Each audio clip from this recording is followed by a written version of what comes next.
Hey, Adam. Happy Wednesday.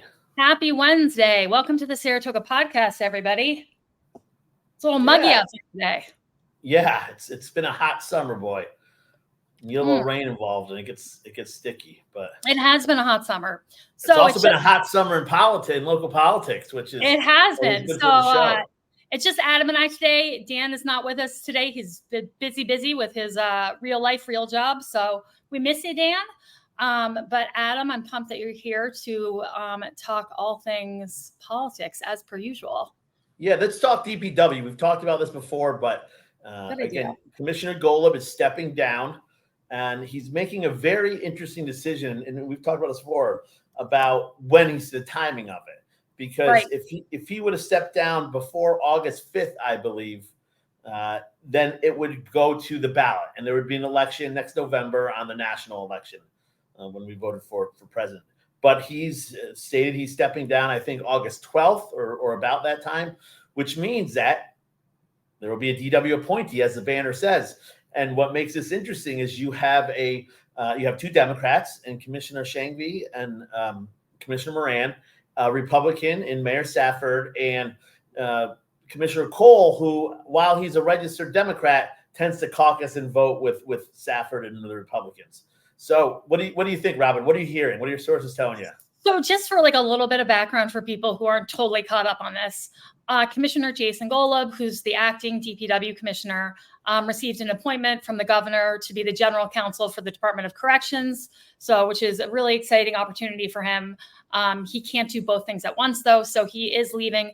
I believe he stated his departure date was going to be on August 16th. Because he starts his new job on August 18th. But the controversy kind of here that Adam mentioned is that New York state law says that you have to, he would have had to resign before August 5th for there to be enough time to get names on the ballot for this November, for there to be an election. And of course, if that did happen, there wouldn't be time for a third party line of any kind. It would really just be like a straight Republican versus Democrat election. If he resigns after August 5th, there is not enough time to have a general election this November to replace him. And so there would be an appointee that would be appointed by the current council. But the confusion here is that our charter says an appointee could only serve out the remainder of the calendar year. So I don't know how those things are going to work together. We may have a special election in the winter. I have no idea. But the point is, right now we are kind of waiting and watching to see how the city council is going to handle making this appointment. What they talked about in the past was putting together a committee who would then make a recommendation to the council on who they think should be the appointee, and then the council would vote. But as you just pointed out, we've got a likely 2 versus 2 situation. And so it's, we've heard some names being tossed around, but we really need a consensus candidate here. Otherwise that position is going to go unfilled, until they can come to an agreement. And I don't think that would be a good thing at all. Yeah, it's going to be real hard to figure out, again, who that person is, because you have, two essentially, again, Tim Cole, not a Republican. For sake of the show, we'll just call him Republican, just to make it easy and concise. We have 2 Republicans who essentially now have more power than they did before, because now at least they can filibuster things, and they can pause votes, and they can not get things passed that they don't want to pass. They necessarily can't get things passed they want passed. But before, when they were on the minority, and it didn't actually happen often, they did vote. Most votes are 5-0, but now the mayor and Commissioner Cole, I think, aren't going to be in a hurry to appoint somebody to that position. On the flip side, you disagree, but on the flip side, you have some Democrats who are very entrenched. I feel like that would be irresponsible, just in that you need someone running the department, and it would be unfair to DPW as a department and disruptive for them to not have anyone in that position. So hopefully, it's in everyone's best interest for that position to be filled, I think, in general, just, Yes, it is. I guess my point is that I don't think the mayor is going to feel pressured into voting for somebody he doesn't think is appropriate for that Totally. job. Totally. And so but we'll see. We'll see what happens. I know what you're saying. I have to say, I can see this being drawn out for a while for them not being able to agree on a certain candidate. But that is just based on my poof out of the sky idea. That's not anything I'm hearing, but I can just see you have some very you have some strong characters and opinions on the city council that are going to have to a rock in an immovable force and a unstoppable force and a movable object kind of scenario as I see it. Well, I also want to mention, I tossed around a couple names that I had heard being discussed in terms of a possible appointee or people who are, interested or who would be interested, being appointed to this position. And one of the people I had mentioned was Chuck Marshall, who is the chair of the planning board right now. And I just wanted to clarify, because I think when I was talking about it, I made mention of people who have political baggage not being ideal. And I just wanted to clarify that I don't think Chuck Marshall has any political baggage. He just has been on the periphery of politics, in many, ways, shapes, and forms, but not that he has political baggage. So I just kind of wanted to clarify that point from the last podcast. But the names that I'm hearing still from the Democrats, has been Gordon Boyd, who's really the most interested in this position and would like to be appointed. And I believe is interviewing with the Democrats, which is also kind of a confusing element here. The Democratic City Committee put out a release saying that they were interviewing candidates who would be interested in this appointment, and they should send their resumes to, the committee if they wanted to be considered. I think they had a due date of like this past Friday or this past Monday for people to submit their resumes and their intent, but they were only going to interview registered Democrats. So it wasn't like they were casting the widest net possible. And so I don't know ultimately who is going to be interviewing with them, but I don't know how that's going to correlate to a committee that the city council puts together. Do you know what I mean? Yeah, I do. I know exactly what you mean. It is kind of a Saratoga Springs Democrat move. It's a little arrogant. This is not for the Democrat Party to decide. The candidates were elected by the people and that's how our charter's written. The charter doesn't say bring in the committees to decide who gets this appointment. It's a little what you saw on the national scene there with the current Democrat. No, I was going to say with Kamala Harris and how it was really the committee who it wasn't really a democratic process that got put her there. The analogy's not perfect, but the idea that this is not for the party to decide and it shouldn't be a party issue. And if it is a party issue, it kind of supports my theory of that seat might sit empty for a while if they're only going to interview and then push forward candidates who are registered Democrats, because that's not a consensus candidate. That's not a middle of the road independent candidate who is what's needed to fill that role as I see it. Right. And what's so disappointing to me, just generally speaking, is that I really felt like as a city, we had gotten away from partisanship on the city council because the issues that face Saratoga aren't explicitly partisan. And so it never made sense to me that we would have like Republican voting blocks or Democratic voting blocks, or that, partisanship would play such a huge role in an appointment. And it continues to be disappointing to me because I just would hope that the city council or the people who sit on this committee that they appoint would be open-minded enough such that if someone walked in, no matter what party they were affiliated with, if they were really qualified, had a great interview, and it seemed like they would do a great job for the city, be open-minded to that. Don't write them off the second they're walking in the door because of their party affiliation. So, I'm not super hopeful about how this is going to play out, but I think the city council has discussed that they would each appoint someone to a committee, and then maybe Jason Golub would also be on the committee to interview people. And then that committee would make the recommendation to the 4 people on the council, I think. But you're right. They don't seem to be in a rush to be doing anything. And I think part of the problem too is they really can't do anything until Commissioner Golub actually does resign. Well, they could formalize the process of how they're going to replace him. Yeah, and you're right. And I guess we'll see, because there really hasn't been a city council meeting since he did this. Since he so said I this. was just looking at the calendar. There's only one city council meeting on August 6th before he will resign. So presumably they'll figure out how they're going to do this at that meeting, I guess. Yeah, we'll see. Anyway, speaking of which, so Dan, Adam, and I were talking, and we have a little idea here, folks, and we want your involvement. We would like to hear from you guys who you think in Saratoga Springs should be on the city council but wouldn't run for the position. Like, who would be your ideal city council person, although you know that they're not interested in running? So you're the nominating committee out there. You got to appoint somebody. You got to nominate somebody to run for office. Who are you picking, and for what office, and for why? Exactly. Or you can just submit a name of somebody you think would be good on the city council but would never consider running. And we're going to do a top 5 list of the best Saratogians to be on the city council who won't run.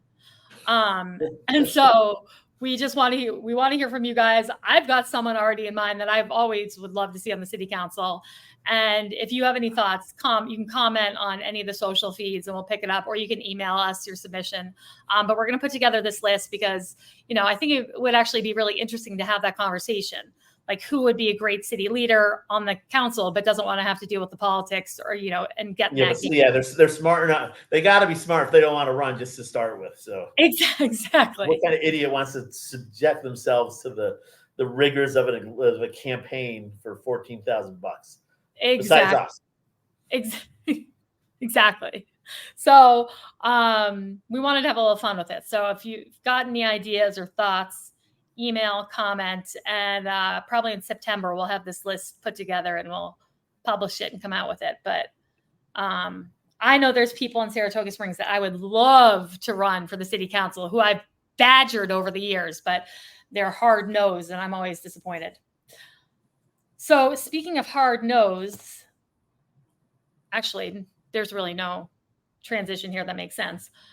Another lawsuit just came out in the paper a few days ago against Commissioner Moran and his deputy, Stacey Connors, from a former City Hall employee, Lisa Rebus. And I think this is now the 3rd lawsuit that has been brought against the city, specifically naming Commissioner Moran for wrongful termination, hostile work environment. Marilyn Rivers, who is the previous director of risk and safety, has a lawsuit pending against the city that includes Commissioner Moran. Carrie, I forget her last name, Carrie, who used to be maybe assistant assessor, also filed a lawsuit against Commissioner Moran and the city. And now we have a 3rd one from Lisa Rebus, who, worked for the city for about 19 years and was terminated. And I think it's troubling. I think it's troubling to see this amount of lawsuits brought from former employees. I don't think it's I'll tell you who I blame. You're not going to guess it. I blame the insurance companies for this. Tell me why. I'll tell you why. I think the insurance companies have set a standard of settling, right? They've decided, the insurance companies say, listen, we are going to settle cases. There's $1, wrongful termination with any shred of credibility, They know they're going to get settled. It's going to get settled for a specific dollar amount.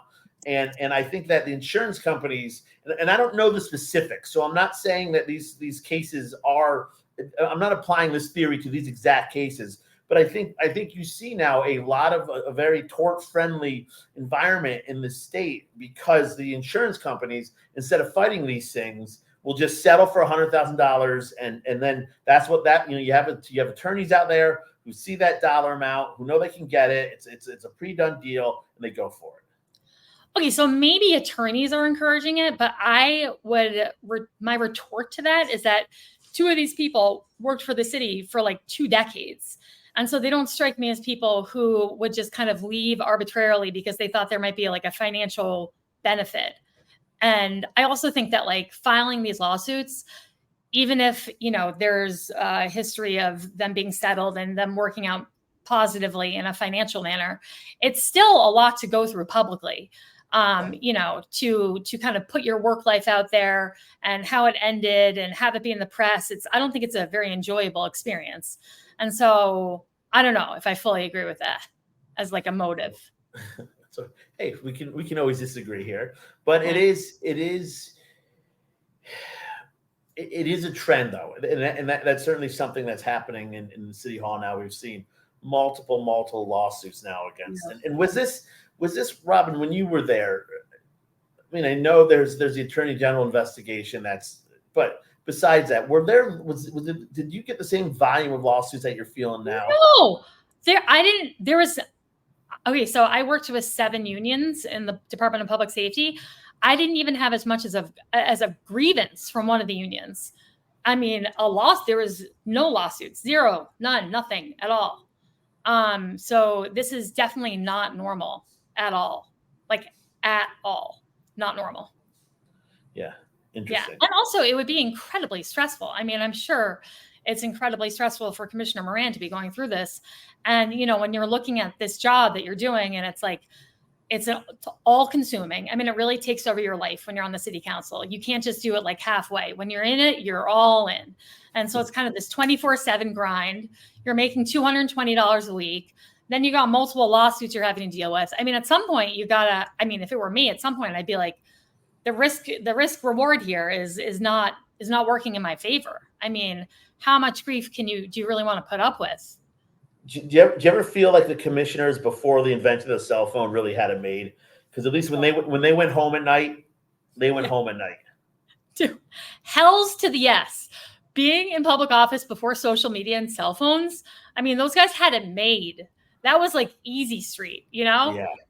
Now it's and I felt a little bit that campaigning of, even when you're campaigning for office, it's just at any time of the day or night, somebody could hit you with something slanderous. There could be an article written, and it just boop. Once it hits the intraweb there, it's out there, and it gets redistributed, and there, if you're not, if you're not on top of everything, you could get buried quickly. Well, and also people want things now, right now. Like everyone's used to this, like get the information within 10 seconds kind of culture we're in. And, so something happens overnight, they want their representatives to respond to it like in the moment. I mean, you're never not on call. It's crazy, and it's not healthy. And certainly we've seen how much disinformation can be spread that way, when there was that assassination attempt against Donald Trump. I remember for the first hour or two, there was a picture of a guy going around everywhere as the alleged suspect, who was like an Italian sports commentator who had nothing to do with anything.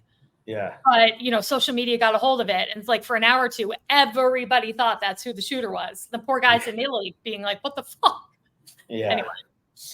I remember back when you were commissioner, and it was a crazy time, right? It was COVID, it was the murder of George Floyd, and it was a lot of social unrest in Saratoga, and it was like a rumor spread that gangs were coming in to rape girls in hotel rooms, and it's like, what the F? But hey, I mean, I remember making one social media post that I thought was pretty benign and informational, and the next thing I knew, it had gone completely viral and was being quoted in the New York Post. It was an insane time. It was an insane time. Speaking of the subject of lawsuits and I guess just general conflict, I saw yesterday, and I'm curious if you saw this. So the New Year's Eve fest in Saratoga Springs, it used to be run by Saratoga Arts for years and years, and then 2 years ago, it was taken over by Robert Millis, who's been on this podcast a time or two. And he has kind of done it, and he got the city to sign on as a sponsor. And in my estimation, I thought he did a really good job the last 2 years. It seemed like it was a real success. People really enjoyed it. But I saw on social media yesterday that on his kind of official New Year's Eve page that the event had been canceled because it had kind of been taken over, the idea has been stolen by the Chamber of Commerce and other groups, and his involvement has been cut out. That kind of came out of nowhere. I mean, Bob's been on the show before. I have a kind of a love-hate relationship with Bob because I think everybody like us are kind of local political news junkies. We all run in our same little circles and echo chambers and know each other and depending on what side of the political spectrum you're on, you have your bumps but Bob did something. Bob blasted me all over social media at one point personally for something really silly for a political stance I'd taken. So I'm not the biggest Bob fan, but I don't know how he landed that job. That was a big job, but we've talked about it. I thought it was with his resume, I don't think he should have been there, but he did a great job, and I will give him that. Personal feelings aside, I thought the last 2 years he did a really good job with New Year's Eve Fest. I think the Chamber and Discover Saratoga, and UPH, it sounds like the 3-year Universal Preservation Hall, who's connected to Proctor's. These are the crews who are taking it over, and they're certainly capable of doing it. On paper, again, it makes more sense to have them do it, but just from a grassroots, he did it for 2 years. He did a great job. I'm sorry to see Bob lose it because it was really a good event for this city. I know. And I'm kind of it feels like there's like more to this story. And I'm kind of curious to see what that more is going to be. Yeah. I've been shaking the trees a little bit, and you're absolutely right. There's a lot that I think that went on behind the scenes here that may or may not ever come out. I imagine it will, because if you follow social media, Bob's pretty vocal on social media, and he's pretty vocally upset about this. So I would imagine that there will be some mudslinging, and we'll see if these are local heavyweights, the Chamber of Commerce. I mean, your father-in-law was as I don't know, famous as that, but very well known in this city. The Dalton name is for running the Chamber of Commerce and running it very well. As long as he did, he made a lot of friends doing that. And Discover Saratoga and UPA. These are all very big institutions. So they might just take this ball and run with it, and little old Bob gets left behind. But we'll see. Speaking of my father-in-law, I was having brunch with them this weekend, and I was like, Joe, I think it's time for you to come back. I'm like, I want you back, and I want you on the city council. How about that? It's time for you to start running everything again. Yeah.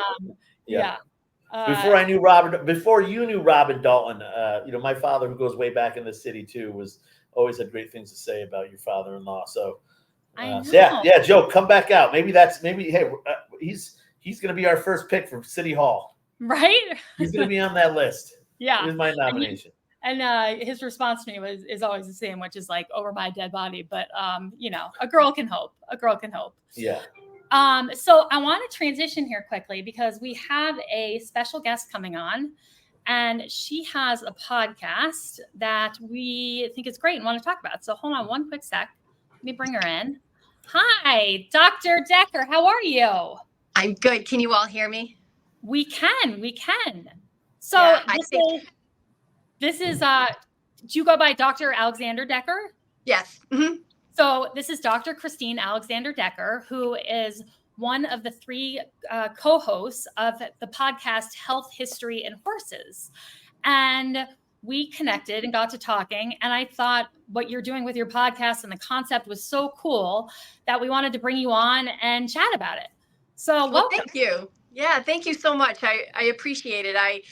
Yes, this was a brainchild that I came up with a few years ago. So I'll give you the background.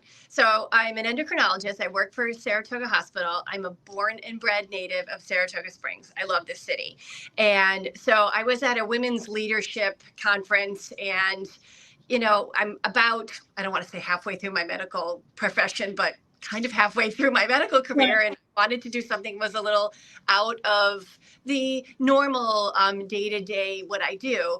And there were fantastic examples of women all around the country and the world that are doing some really unique things that use their medical talents and other things. So, and podcast came up, and since I'm from Saratoga, that slogan, we all know about it. It's everywhere. It's plastered on t-shirts. It's plastered on the signs in the city. So, and I started looking, and there was nothing. Nobody was talking about it. And so I pitched it to Charlie Kenzel, who was then the president of the Saratoga Springs History Museum and a friend.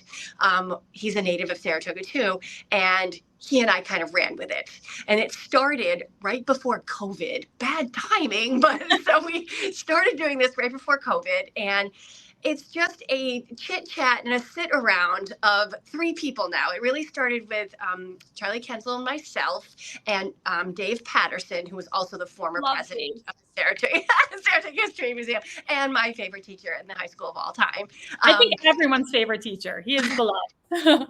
So, and they both had a second career as the historians of Saratoga, giving the tours for 20 something years. So it was perfectly set up. And so we started sitting around the table, and I'm the health piece. I'm health, and Charlie was history, and Dave was history. And then we kind of brought the horses thing in. But it has enveloped to I'm still the health piece and Charlie is the history piece. And now Brian Boyer, who is the communications director at the National Museum of Racing, is the horse piece. And his parts are kind of my favorite. I just love listening to what he has to say. But so we get together periodically. We're trying to do it, every couple months. And we talk together about anything. So I start with my health topic, and he morphs, and Charlie morphs into history, and then Brian picks up horses, and somehow it all molds together. They originally lived, and again, because I'm not too tech savvy, I do medicine. I'm not really a production artist here. So they used to live on the Saratoga History Museum website, and they were completely audio. They're about 35 minutes of just education on all three topics. But then we crashed that website with the documents. So Chad Beatty from Saratoga Today and I had a conversation. And we had a few live sessions with Saratoga Digital and Saratoga Today. So on their website is the entire spectrum of the Health History Horses podcast, both audio and video. So the most recent episode we had, I talked about, and it was 2 days before the Saratoga meet started. So it's on the website. It's very contemporary.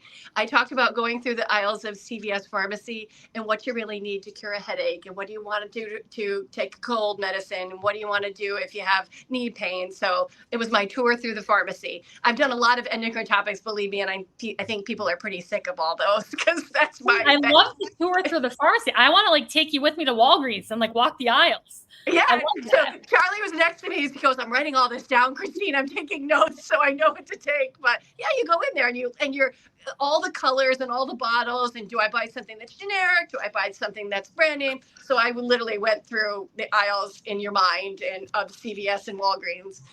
Hey, doctor, let me put you on the spot. Is there, Saratoga was my understanding, was once known as the number one summer destination in the world, much for our healing springs. That was before modern medicine. But is there any springs you would recommend in town? Has there been any studies, or is there actually any science behind the healing powers of our famous springs? Scientific studies? I would say that that depending on the mineral that comes out of the specific water of that spring, there are things that have been used to treat arthritis, to treat eczema. And actually, Charlie and I went through the springs, and we categorized them, talking about the specific classical minerals from them and what you might use them for. And that's why people came to Saratoga. They came for the water. Awesome. It was the queen of the spas. So one of the episodes, I can't remember which one, but we went through the spas, the springs individually, and some of them are stinky. You're not going to really want to get at them, and some of them are the polarized water. So, but yeah, there is a little science. That's what they came for. That's, people felt better. That's Sir William Johnson, when he got injured and the Indians brought him to Saratoga, they used the waters to heal, and he didn't die from his injury. That's where Saratoga came from. Wait, I have to say that was a great question, Adam. And that's so fascinating to me. Now, I always thought the stinkier the water, probably the better it was for me. The stinkier the water, the harder it is to get to your nose, clearly. But Right. it really just depends on the mineral content. And Charlie, who's a water expert, knows everything about every spring. But we went through them. The red spring is red because it has a lot of iron, and iron is important for. Is an important molecule we use in hemoglobin for oxygen carrying capacity. So there's really some science to this. So. That is so cool. And I actually think it's one of the things that the city we've kind of like fallen down on. We've stopped talking about our water in a way that really like reaches people. And I just think it would be so cool for that, all the information you're describing and how you're describing it. So for somebody who's got like a headache, you know what I mean? They'll maybe go get the water at this spring. I just really wish we would kind of like refocus ourselves on that, because I think it's a part of Saratoga that we've kind of stopped celebrating in a way. It is, because, the springs are actually dying off. There used to be hundreds of them. Now there's a solid 26. I think I have that number right. I'm not certain, but, and they're not really near each other as much as they used to be. But yeah, people came for the water. It wasn't the horses. They came for the water. It was the #1 tourist destination in the 1800s. We had the largest hotels, the most hotel rooms in the entire world. Some of the history stuff that Charlie talks about is fascinating. You can't even imagine. You walk down Broadway and you go, okay, the end of this hotel doesn't end. The corner of this hotel doesn't end until you're all the way to the next, block. It's phenomenal to understand. So. But it's such an interesting, I just love the concept of this podcast, because as we just discussed, Adam asked a question about the water, and it goes into all kind of 3 categories, right away when you start talking about it. There's the health, history, and horse component to almost to everything in such kind of an unexpected and interesting way. So I have one of the horses. I did one of the horse podcasts, and I actually interviewed a veterinarian, and we talked about horses and what what are ailments that horses get that that you would want the lay public to know about. So that was fun. I've interviewed some of my colleagues in their medical professions, and we've talked about women's menopause. We talked about men's health. We've talked about orthopedics. So. That is so great. And Brian is wonderful and just such a wealth of knowledge when it comes to the racing industry. I mean, I don't know anybody who knows more than he does, I don't think anybody is. I mean, the statistics he comes off with and the history that he knows I learn something every single time. And again, if I'll have a plug for both museums. If you haven't been to the History Museum or the National Museum of Racing, it is a must see. What a jewel we have in Saratoga, both of those. Couldn't agree more. So are there any upcoming episodes or upcoming topics that you're looking forward to discussing with the 3 of you? I can't say yes, because we do this on the fly. And we just had an episode a couple of weeks ago, and we'll probably have another one after Labor Day, after the meet, and Brian will, give us the whole recap of the meet, which would be very, very exciting. Charlie, again, it has new exhibits coming into the History Museum all the time. I usually like to do some contemporary topics in medicine that maybe hitting the media that people are talking about. Of course, I've done episodes on weight loss medications and diabetes. So, And some of the live episodes that we did, the in-person ones, we were on the road too. We were at the History Museum. We were at the Racing Museum. So the live ones, you can actually see some of the scenes that we talk about.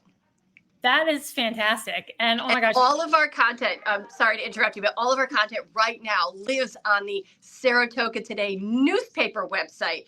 I provide them with the audio files, and they load them, and they're all described, and there's about 20 episodes. There's a good amount of material to listen to. That's fantastic. I'm as someone who knew nothing about how much effort and work actually does go into a podcast, it's so much actually harder, I think, than people realize. And so starting it and sticking with it, I'm always really impressed when people have the commitment to follow through and continue doing it, because it's not easy. And so that's awesome that you've gotten so much content in already, and are going to continue to do it. And everybody who's listening, go over to Saratoga Today. It's SaratogaTodayNewspaper.com, I think, is the URL. Yep. so they can listen to past episodes and previous episodes. Because it also sounds like everything you're talking about, I mean, some of them may be timely in terms of like, you know, in the media, if there's a health issue, but it seems like you're talking about stuff that could be talked about at any time. It's not like the context of what's happening in the moment isn't necessarily relevant. So they probably hold up to listening to at any point. Yep. And again, you know, I kind of pick a topic. Some of them, again, were really contemporaneous with the whole weight loss medication thing. I had to talk about that. I mean, that's what I do too. I mean, but listen. In fall, we've had fall episodes, and I talked about falls, and I talked about osteoporosis and postmenopausal fractures. So, if Adam wasn't here, I would totally co-op this interview and ask you like 800 questions about like Ozempic and Wegovy and all these things, because it has been a whatever. It's fascinating. You know what's funny is I was thinking this, you should literally do a episode for men, because this could be, I have no idea. I know it's going to happen sooner or later to my wife. I don't know what to expect. I don't know what I should be doing. So that would be actually something that even men would be interested in, because who knows? I mean, I couldn't even tell you what age this happens in women, and we don't discuss it now, but my goodness. There are several episodes for you to listen to, Adam, then. Yeah. As a happily married man, I would love to support my wife and in this journey. Are we talking about weight loss or menopausal stuff? What's that? Wait, are we talking about menopausal issues or yes. You know, Kasha, sooner or later, as far as I know, it happens to y'all, right? And so nobody it skips it. So as a husband, I want to be supportive. I just don't really know what it means or what I can do to support her. So I'm gonna hop over there and check out that episode. I tell all my women, again, if you live long, everybody goes through menopause. Whether you're a bum on the street or the Queen of England, you can't avoid it. Sorry. Oh God, I had planned on having babies forever. I don't know what you're talking about. My womb is just eternally young. Okay. Adam, I love that. Adam, I always describe Adam as like an evolved male. He's very evolved. And so I love that you would want to go and educate yourself in that and support your wife. Yes. That's lovely. That's a lovely sentiment, Adam. I appreciate that. Well, Dr. Alexander Decker, we have loved having you on and would love to have you on any other time, you know, before or after you do your next episode. And just want to push all of our viewers over to check out the podcast. Thank you so much. Yes, when we come up with our next idea, I'll give you a holler and give you a preview. Awesome. We would love that. And if we have any health history or horses questions, we may be coming to you guys, because I certainly don't have any of those answers myself. You come right to the experts. Awesome. Thank you so much for coming on. We really appreciate it. Thank you. I appreciate your time. Thank you. Oh, our pleasure. Thank you. Bye-bye. Bye now. She had great energy, huh? I know. Such great energy. And also, isn't it such a good concept for a podcast? Yeah. I know. I was like, that's immediate couple things to, you know, like, boy, I would actually be interested in learning about that. So anyway, I thought you were going to ask about weight loss drugs in men. And I was like, that's actually like a fascinating conversation too, because I feel like it's mostly like women who you see using all these weight loss drugs. And I think it's been really effective for a lot of people. And I don't know. Again, like I said, I could co-op this whole show and just talk about like weight loss. I'm an American woman. This is what we do. But everybody should check it out, because as you just saw, Christine has fantastic energy, is super smart, and the stuff they're talking about is really interesting. So I'm glad she was able to join us. In other news, Adam, I got to talk to you about my neighborhood. Yeah, Caroline Street, huh? Caroline Street, man. There are changes coming, and I'm not sure how I feel about it, and I got to get your opinion. So for those who don't know, Caroline Street, between Henry and Maple, where Hamilton Ghost is, where Sperry's is, that side of the street. There was a fire 8 years ago that burned down one of the buildings there. And it's been sitting as a vacant lot for the last 8 years with no development or anything. And which is just generally speaking, I think a shitty look. I think as a city, we don't want vacant lots sitting around, especially in our downtown. This one has like a chain link fence and a padlock on the outside. There's trash in the inside. It's just like not a great look. And then of course, Sperry's closed, over a year ago, I believe. And so that block has been concerning to me because, you just have this huge stretch of a closed business and a vacant lot.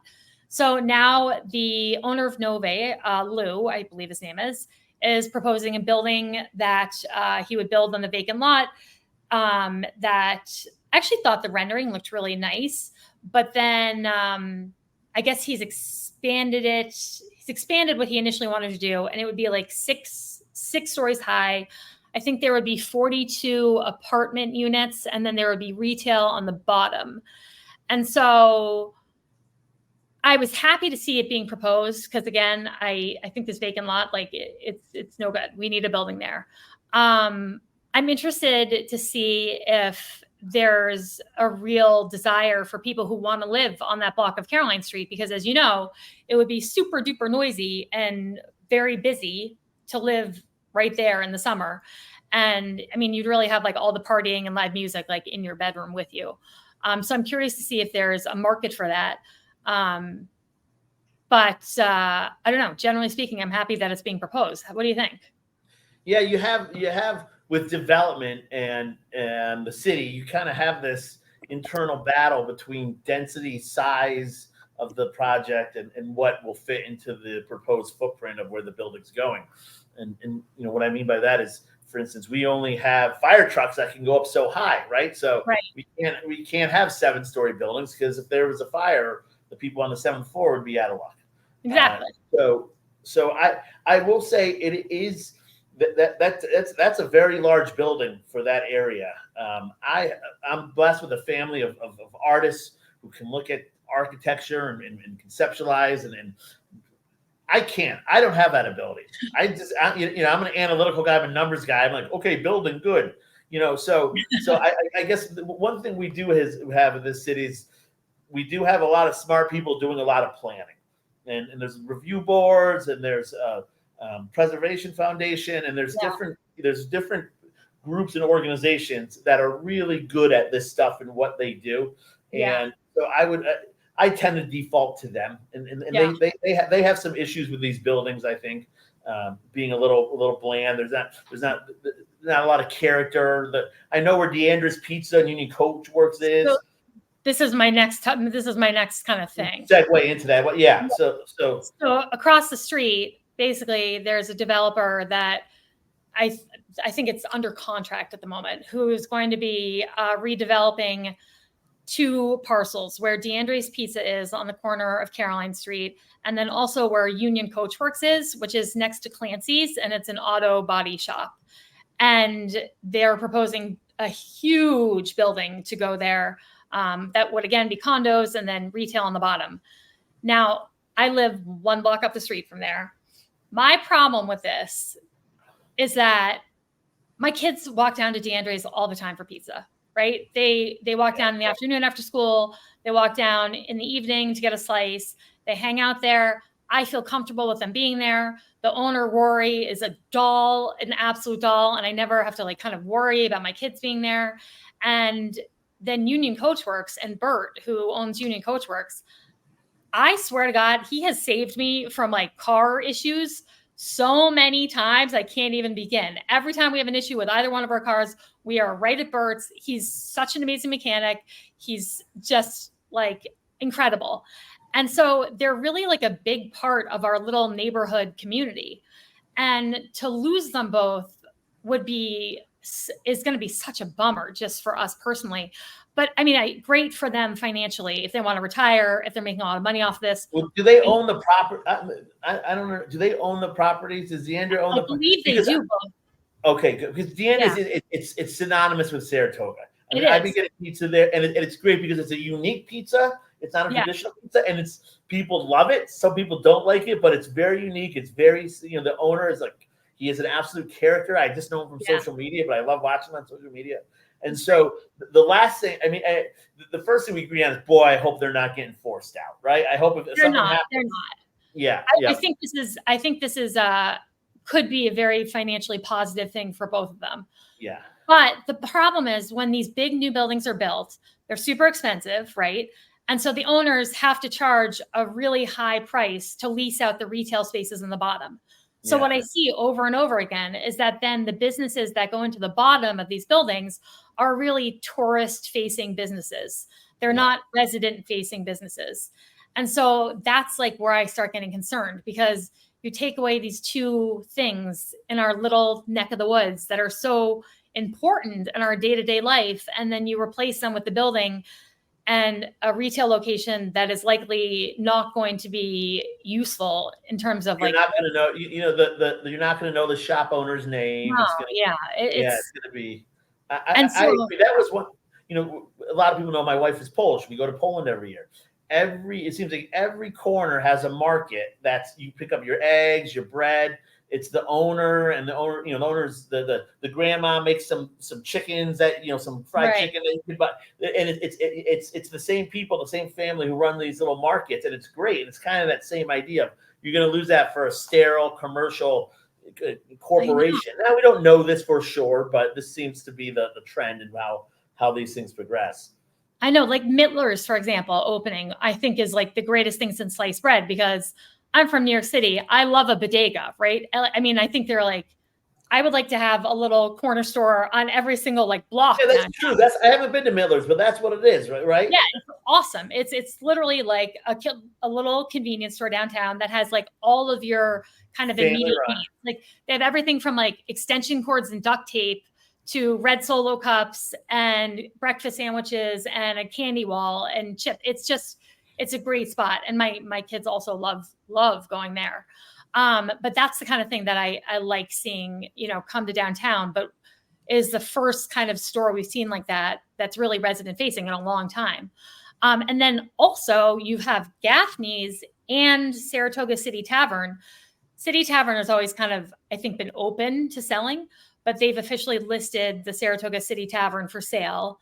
And then Gaffney's, as we know, is somewhere in the state of foreclosing because they defaulted on their payments to the former owner. So it's just in general a lot of change coming to this street. That's really the heart of our downtown bar and nightlife scene. And I'm not sure people are kind of aware of how different it could look down here a year or two from now.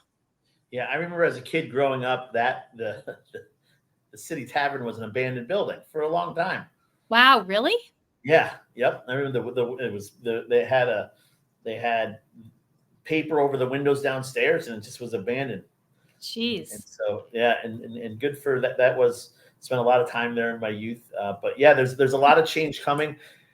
I don't particularly love the direction that Caroline Street took. It kind of turned into Club Caroline Street with booming basses and I think Gaffney's had a lot to do with that.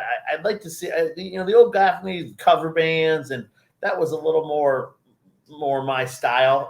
So we'll see because it does the whole vibe of Caroline Street could change dramatically with these two. Dramatically with these two properties changing hands. So we'll have to see what happens. And it's so funny because you loved the live music cover bands of Gaffney's. I loved the new Gaffney's music because I'm a rap hip hop girl. And I always thought it was kind of, we know how people can stereotype and say that, if they're playing rap at Gaffney's, we're getting an unsavory crowd coming. And I'm thinking to myself, you're getting a 40-year-old white woman who's coming, who's very excited. So I think sometimes people misunderstand who listens to rap music. But anyway, that aside, it makes me nervous for our little downtown, Yeah. And it, especially where I live, it just makes me concerned. I've also noticed, track season is well underway. It has not seemed as busy. I haven't felt the downtown nightlife busyness, energy that I used to feel in previous track seasons. It felt quieter just in general. And that's just, again, a pure anecdotal observation living where I live. Have you been to the track, Adam? Has it been, what's it been like? No, I haven't been to the track yet. And it's amazing I haven't because I love the track. I love everything about the track. I think there's a number of factors at play. Getting older, my kids are the age where it's and we have kids similar age now. It's kids have 1,800 places to be and zero ability to get themselves to or from it unless they can walk or ride a bike there. But Dan and I have talked about this, and I chalk it up to this. two things. One, you had the Belmont, which kind of screwed it. Just it's like you started your track juices flowing, but then and then just the way the track fell in the calendar year. I think the opening day was July 6th. It just opened so early. Your track kind of felt like the cap of the summer. The track came. You almost felt like you were headed into fall. Where this track season, it just happened so early in the summer. It didn't. And I don't know if that feeling will change. I mean, I have that feeling too, and I really think it's just how early the Belmont mixed in with the track. Now, I did hear rumors, and these are just rumors, that next year they might just run straight through Belmont. Wow. So we'll have to see. I mean, it wasn't not a qualified source. It was somebody who this rumor would have came from somewhere up top. So we'll have to see if that happens. Again, not sure how I feel about that. I really got to wrap my head around what that would mean. But that's a rumor out there. The other thing I think that has been a bummer is like the cancellation of, remember the Hats Off Festival? Yeah. Like there used to be the big Hats Off, and the Chamber of Commerce canceling that, I just think was such a bummer because it really was such a fun thing that people enjoyed. The locals came downtown for it. It created a lot of like enthusiasm and excitement in like a very like pure, like Americana way. Yeah. And I think getting rid of that was a real mistake. We should talk. Bob Miller should go after that. Throw Bobby a bone. Bob Millis, bring back Hats Off Saratoga. Bring back Hats Off. And copyright it.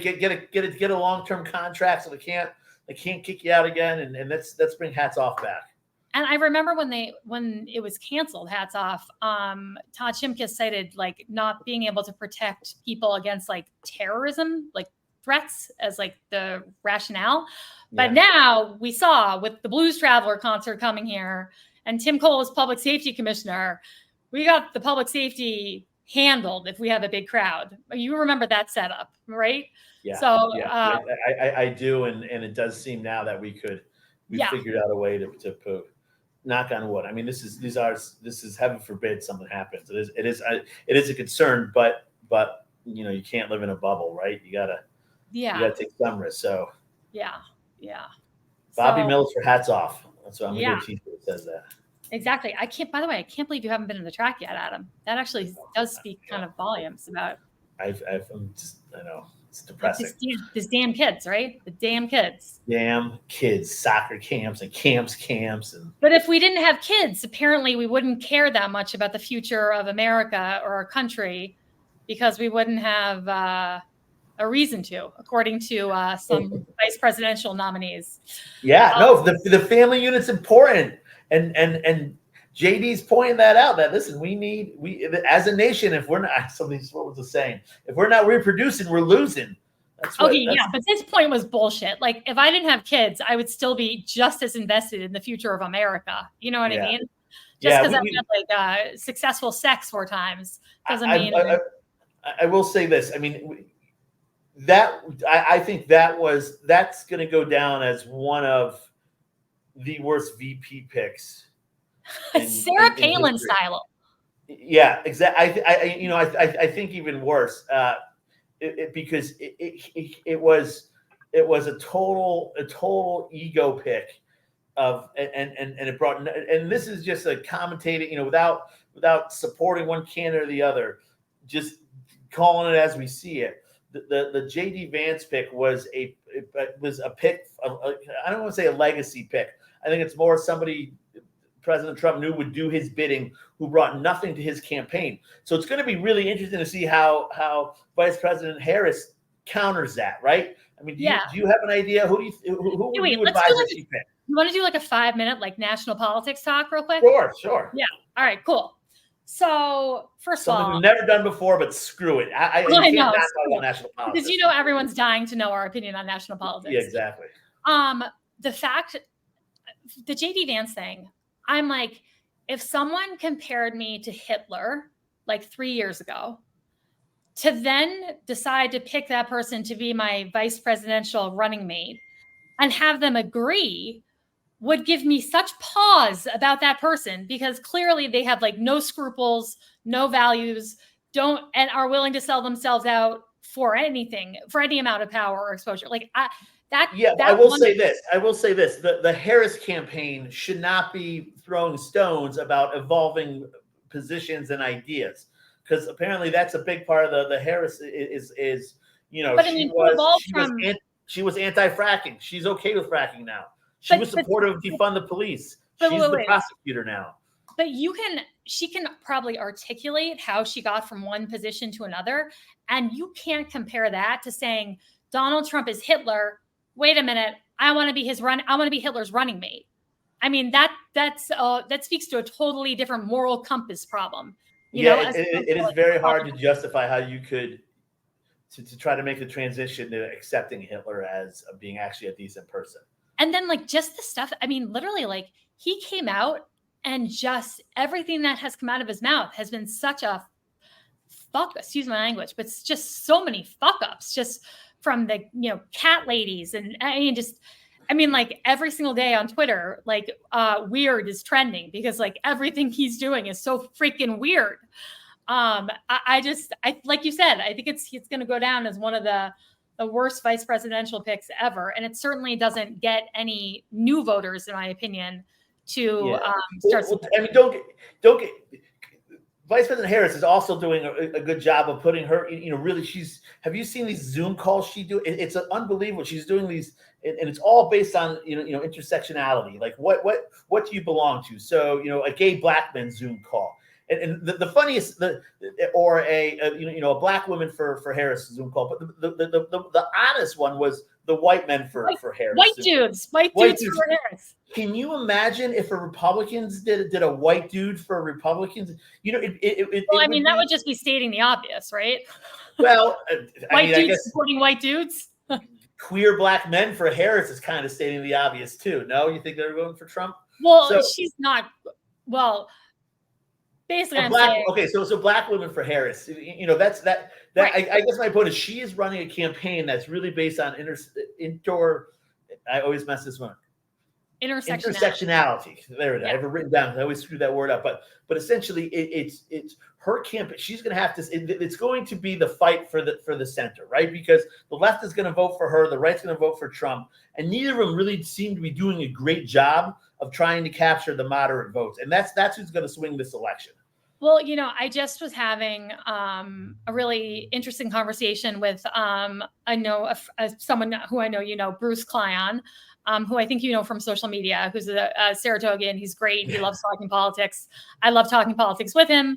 And he was pointing out that Vice President Harris is really going to have to figure out how to talk to the Nikki Haley voter, the Nikki Haley supporters, and try to get them over to her, because we know the people who voted for Nikki Haley in all these state primaries refused to vote for Donald Trump. And the majority of them articulated that they wouldn't vote for Trump in the general election, even if Nikki Haley lost. So getting those people to come out and then vote for Kamala is going to be, I think, one of the things her campaign is going to be challenged with. She's got to figure out how to do that. Did you see any of the clips of white dudes for Kamala, that phone call? I did. I just saw the hat that I then immediately said I had to do a Photoshop on Adam. You put it out to Adam. Yeah. No, but I watched. I watched some of it. It was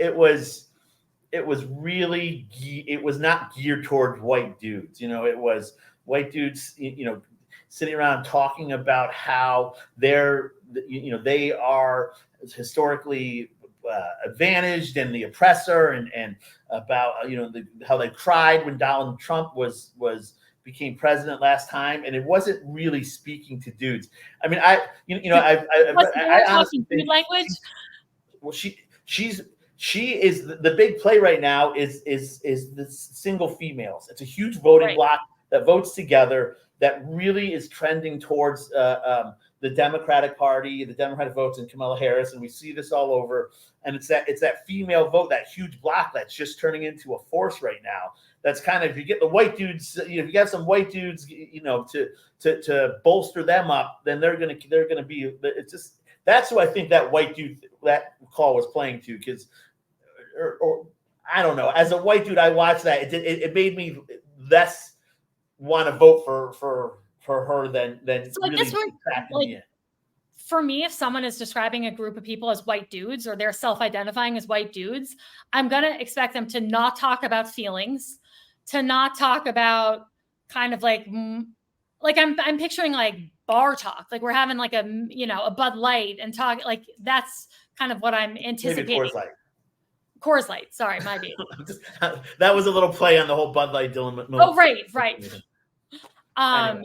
But that would be kind of like the level of conversation I would expect. And so I guess what you're saying is that's not what you were hearing. And so that was no, it was about your feelings and about how you know that white dudes don't talk about feelings. How you're oppressing somebody. Yeah, exactly. And it was not bringing in white dudes. It was not bringing in the Nikki Haley voter. And I think I can greatly sympathize with the Nikki Haley voter. And so again, it's going to be, I understand you got to keep the base fired up, but these candidates are firing up their bases with JD Vance picks and white dude calls and feelings. But it's okay. Who's going to talk to the guy who wants to make, who cares about other people, but wants to make sure his family's fed and the border secure and that democracy, you're not putting in somebody who's going to not leave the office. Well, unfortunately, I think everybody agrees that all those things are really important,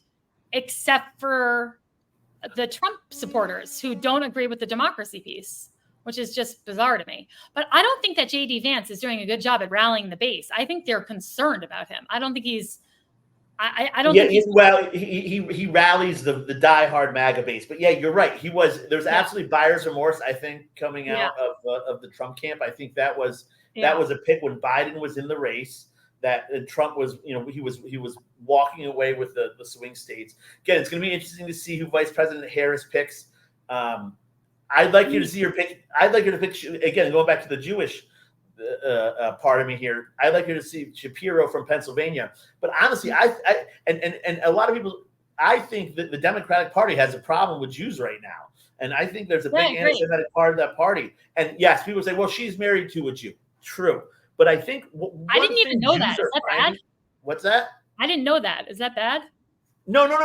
But it's like it's like, hey, I'm not racist. I have a black friend. Right. Now, again, having a black friend and having a black spouse is different.